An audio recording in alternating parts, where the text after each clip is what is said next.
నల్గొండ వెళ్దాం. అక్కడ మా ప్రతినిధి కిరణ్ మనకి అందుబాటులో ఉన్నారు. అక్కడ ప్రధానంగా చూసుకుంటే 24 గంటల కరెంటు విషయంలో మంత్రి కేటీఆర్కు ఎంపీ కోమటిరెడ్డి సవాల్ విసిరారు. 11 గంటల కంటే ఎక్కువ కరెంటు ఇస్తే రాజీనామా చేస్తారంటూ కూడా ఆయన ఒక సవాల్ విసిరినటువంటి పరిస్థితి కనిపిస్తోంది. కోమటిరెడ్డి సవాళ్లు స్వీకరించిన ఎమ్మెల్యే బొల్లం మల్లయ్య యాదవ్ స్వీకరించినటువంటి పరిస్థితి కూడా కనిపిస్తుంది. మునగాల సబ్స్టేషన్లో రాజీనామా పత్రంతో ధర్నా చేస్తున్నటువంటి పరిస్థితి. ఉచిత విద్యుత్పై బీఆర్ఎస్ కాంగ్రెస్ మధ్య ఈ నేపథ్యంలోనే మాటల యుద్ధం కొనసాగుతున్నటువంటి పరిస్థితి కనిపిస్తుంది. దీనిపై పూర్తి అప్డేట్స్ ఏంటి కిరణ్ చెప్పండి.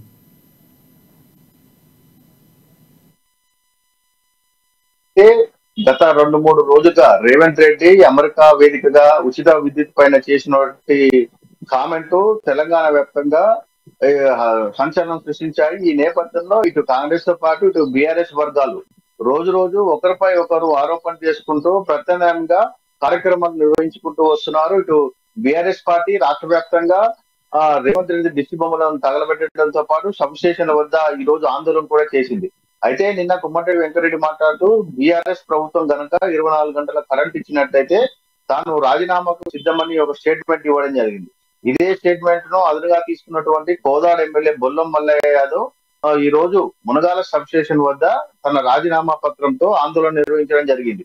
దీంతో ఈ ఏదైతే కోదాడ ఎమ్మెల్యే బొల్లం మల్లయ్య యాదవ్ కోమటిరెడ్డి వెంకటరెడ్డి సవాల్ను స్వీకరిస్తూ ఈ రోజు ఆయన మునగాల సబ్ స్టేషన్ వద్ద ఆందోళన చేయడంతో ఇటు కాంగ్రెస్ తో పాటు ఇటు బీఆర్ఎస్ వర్గాల మధ్య ఈ యొక్క ఉచిత విద్యుత్ యొక్క హామీలు అయితే ఏదైతే ఉన్నాయో దానిపైన ఇంకా తెలంగాణ వ్యాప్తంగా మిగతా యొక్క ఎమ్మెల్యేలు కూడా కోమటిరెడ్డి వెంకటరెడ్డి వ్యాఖ్యలను తీసుకున్నటువంటి బీఆర్ఎస్ ఎమ్మెల్యేలందరూ కూడా ఘాటుగా స్పందించడం జరిగింది. అయితే ఈ రోజు మరోసారి కోమటిరెడ్డి వెంకటరెడ్డి యాదాద్రి భువనగిరి జిల్లాలోని బండమీది సోమవారం సబ్ స్టేషన్ ఈ రోజు సందర్శించడం జరిగింది. సందర్శించి అక్కడ ఏదైతే విద్యుత్ అధికారులు ఉన్నారో అక్కడ విద్యుత్ అధికారులతో పాటు ఆడ ఎవరైతే సబ్ స్టేషన్ల వద్ద ప్రతిరోజు కరెంటు యొక్క విద్యుత్తును సప్లై చేసేటువంటి నమూనా ఏదైతే ఉందో ఆ బుక్ ను పరిశీలించి అందులో కేవలము అక్కడ ఉన్న అధికారి బాలనర్సే అనే అధికారితో మాట్లాడి ఇక్కడ 11 గంటల కంటే ఎక్కువ విద్యుత్ నివ్వలేకపోతున్నామని చెప్పడంతో మరొకసారి కోమటిరెడ్డి వెంకటరెడ్డి తీవ్రంగా ఫైర్ కావడం జరిగింది. అటు కేటీఆర్ కు సవాల్ విసురుతూ తెలంగాణలో కనుక 24 గంటల నాణ్యమైన విద్యుత్తును బీఆర్ఎస్ ప్రభుత్వం అందించడం లేదని ఈ రోజు ఇక్కడ సబ్ స్టేషన్ సందర్శించినప్పుడు అదే విషయం బట్టబయలేదని ఇక్కడ కేవలము 10 గంటలకు మించి నాణ్యమైన విద్యుత్తును రైతులకు అందించడం జరగడం లేదని సబ్ స్టేషన్ లో కూడా వారు మెయింటైన్ చేస్తున్న బుక్ లో అదే నమోదై ఉందని మరోసారి కోమటిరెడ్డి వ్యాఖ్యలు చేయడంతో పాటు కేటీఆర్ సవాల్ విసిరాడు. మంత్రి కేటీఆర్ నా యొక్క సవాలు స్వీకరించాలని తెలంగాణలో కనుక 24 గంటల విద్యుత్ అందించినట్టయితే తాను రాజీనామాకు సిద్ధాన్ని మరొకసారి కూడా కోమటిరెడ్డి వెంకటరెడ్డి ఈ రోజు సవాల్ విసిరడంతో మరోసారి తెలంగాణ వ్యాప్తంగా కూడా చర్చకు దారితీసింది.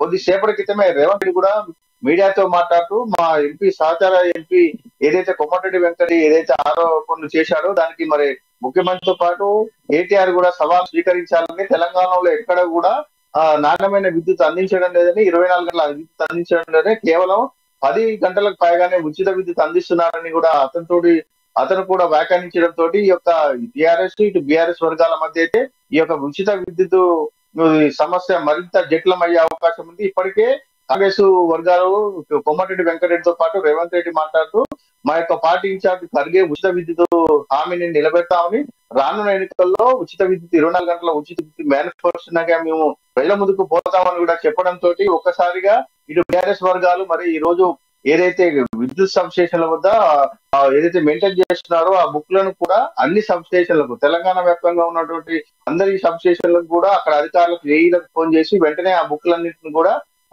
హైదరాబాద్ కు పంపించాలని కూడా కోరడం జరిగిందని కూడా వార్తలు వినిపిస్తున్న నేపథ్యంలో ఈ యొక్క ఉచిత విద్యుత్ అంశం మరింత రానున్న రోజుల్లో ఇంకా జటిలమయ్యే అవకాశాలు కనిపిస్తున్నాయి. రానున్న ఎన్నికల్లో ఈ యొక్క ఉచిత విద్యుత్ అంశంగానే ఎన్నికలకు కూడా వెళ్లే అవకాశాలు అయితే మెండుగా కనిపిస్తున్నాయి. రాజశేఖర్ రైట్. ఒకటి కిరణ్, మరొకటి అంటే ఇప్పుడు ఏదైతే సవాల్ విసిరిన నేపథ్యంలో ఎమ్మెల్యే బొల్లం మల్లయ్య యాదవ్ కూడా దీన్ని స్వీకరించినట్లు తెలుస్తుంది. అంటే ఈ ఏదైతే స్వీకరించిన నేపథ్యంలో తను ఎలాంటి ఆధారాలతో ముందుకు వచ్చే అవకాశం కనిపిస్తుంది? అంటే ఈ నేపథ్యంలో వెంకటరెడ్డి స్పందించారు. వెంకటరెడ్డి ఒకటే అంశం పైన నిన్న మాట్లాడడం జరిగింది. ఈ రోజు కూడా బండమీది సోమవారం సబ్ స్టేషన్ వద్ద మాట్లాడింది.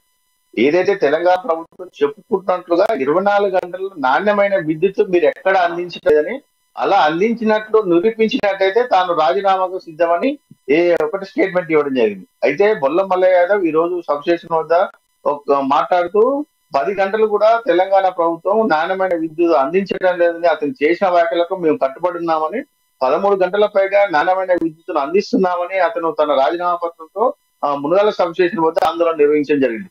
ఈ రోజు మళ్ళీ తిరిగి కోమటిరెడ్డి వెంకటరెడ్డి అదే స్టేట్మెంట్ ఏదైతే 24 గంటల ఉచిత విద్యుత్ తెలంగాణ ప్రభుత్వం అందించడం లేదని, దానిపై ఇప్పటికీ కట్టుబడి ఉన్నానని, దీనికి కేటీఆర్ స్పందించి తాను రాజీనామా చేస్తానని, కేటీఆర్ కూడా ఈ సవాల్ను స్వీకరించాలని మరోసారి ఒక క్లారిటీగా చెప్పడంతో మరోమారు బీఆర్ఎస్ వర్గాలు ఈ యొక్క 24 గంటల ఉచిత విద్యుత్ పైన ఆచి చూచి మాట్లాడే అవకాశాలు కనిపిస్తున్నాయి. ఎందుకంటే విద్యుత్ సబ్ స్టేషన్ల వద్ద ఆ యొక్క మండలంతో పాటు ఆ గ్రామాలకు ఎన్ని గంటల విద్యుత్ అందిస్తున్నారు, కరెంటు ఎప్పటి నుంచి ఎప్పుడు సప్లై అవుతుంది, ఎప్పుడు బంద్ అవుతుంది అనే పూర్తి వివరాలు ఆ మెయింటెనెన్స్ ఆ బుక్ లో ఉంటుంటాయి. కాబట్టి ఆ యొక్క బుక్ల ఆధారంగా ఆ యొక్క మండలంలో, ఆ యొక్క గ్రామాల్లో, ఆ యొక్క సబ్ స్టేషన్ కింద ఎన్ని గ్రామాల్లో విద్యుత్ సరఫరా అవుతున్నది క్లియర్ కట్ గా అందులో ఉంటుంది. దాని ఆధారితంగానే ఈ రోజు కోమటిరెడ్డి వెంకటరెడ్డి ఆ బుక్ ఘాటైన వ్యాఖ్యలు చేస్తూ సవాలు చేస్తున్నారని, ఆ సవాల్ను స్వీకరించాలని కూడా ఆయన కోరడం జరిగింది.